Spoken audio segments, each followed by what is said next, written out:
Hi everybody, just a quick announcement to let you know that from the 1st of December I am going to be doing my design team project for Tracie on this fantastic kit Glad Tidings. So this will run every day from the 1st to the 12th of December, and it's going to be Catherine's 12 days of Kitmas.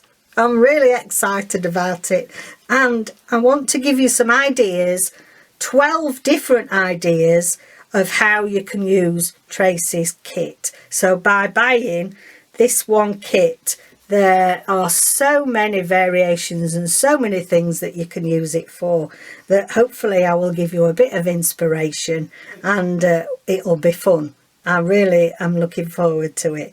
So if you want to craft along with me, or you want some ideas as we go, don't forget you need to look in Tracie's shop and get the Glad Tidings kit. She also has a new one out that she brought out last week, which is the Watercolour Effect Christmas Ephemera, and that is gorgeous as well.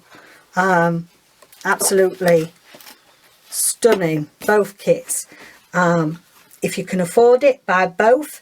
If you just want to concentrate on the one kit and get as many uses out of it as possible, then get this ready for the 1st of December, and join us all here on Created by Catherine for all the Christmassy fun. Take care then. Bye for now.